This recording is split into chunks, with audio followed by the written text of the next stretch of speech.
battle ensued, and this was played out in the national and international media for about 2.5 weeks, during which time I spent half of that with my younger brother in jail, and then we were transferred to, I'd call it like a foster care. It wasn't an individual family, but it was a big group home for children who had committed crimes.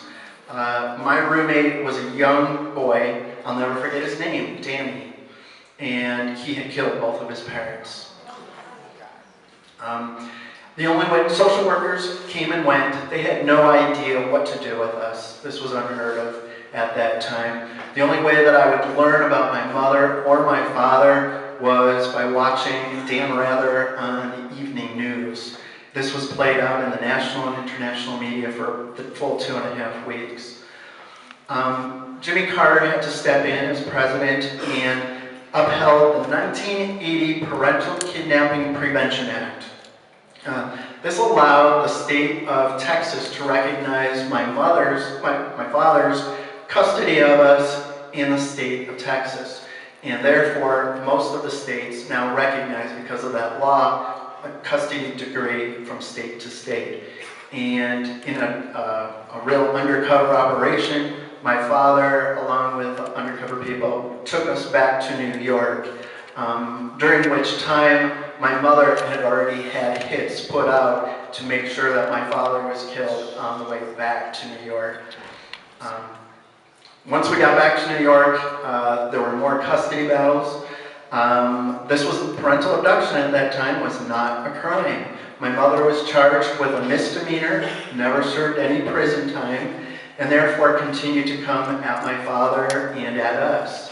I had to go to school. We started up school again in Pittsburgh, in Rochester, where we were, and had to go to school with undercover police officers. We needed round-the-clock attention.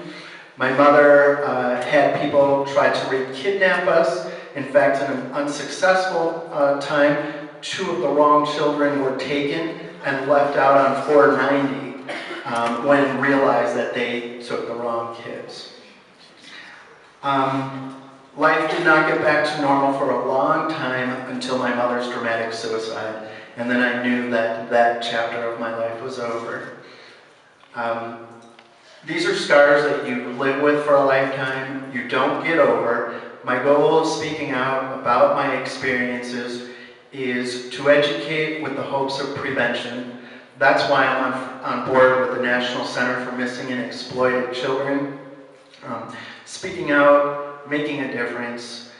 For surviving, it's about attitude for me. My attitude is, at this time, giving back the way that I've been able to. I would not change anything I've lived through. I have survived. I never refer to myself as a victim. I'm always giving back, and I've done some wonderful things. Ed mentioned the book that I wrote, which has given me experiences of a lifetime. I've sat next to Oprah on her show, many other shows, radio programs, and yes, I still get nervous when I speak. I'd really like to open it up so we can get some questions. I love speaking to a group of this size because I can get some feedback and learn what you want to learn from me, and I can expand on different topics. Anyone have some questions for me? No questions? How's your brother? It's a good question. My brother, he, at the age of 15, he got back into contact with my mother and began to torture my father. I use that word in a dramatic sense because it was a torture. He kept on saying, well, if you don't do this for me, then I'm going to go and live with mom. And this went on for a period of 1 year, until my father had a nervous breakdown. And this divided my brother and I had to take measures so that my brother went to go and live with my mother, and I never saw him again after that. The important message of all this, there are no winners. I'm not standing up here as a winner. Everyone loses, especially the children. That's why the first sentence of my book, and every time I speak, is we must work together to put the best interests of the children first.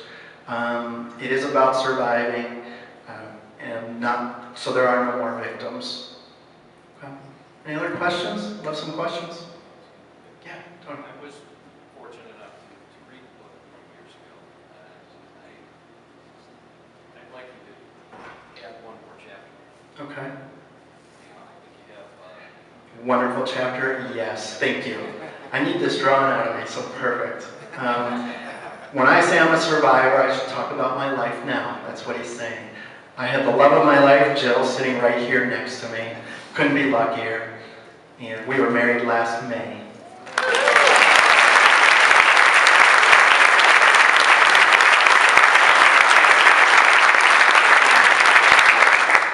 I should let you know that my father and I were extremely close. We're best friends.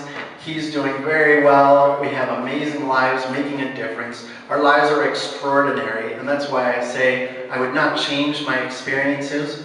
I often wonder, why wasn't I just like my neighbor? Why did I have to go through all of this? And now I realize it's to give back, it's to make a difference, and to speak out.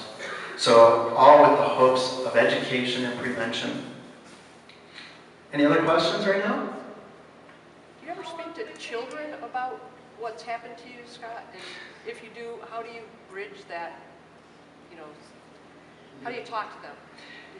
It is difficult to show, well, it took me a long time. The stages of surviving, there's the recognition stage, the acceptance stage. I had to realize first that my mother was wrong. Who do I believe? If I can't believe my mother, do I believe my father? I had to research this and find out on my own, who do I believe? Then I had to accept it.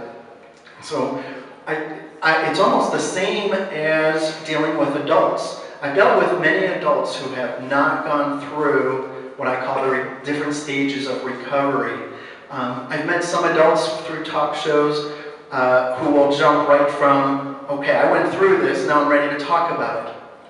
And so I give them the same message that I give to children, and that is, we have to slow down.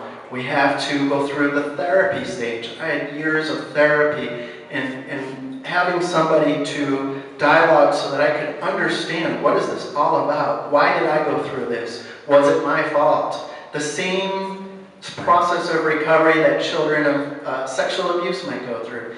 Any kind of abuse of a child. That's the way that I approach it. Almost the same as I would of an adult.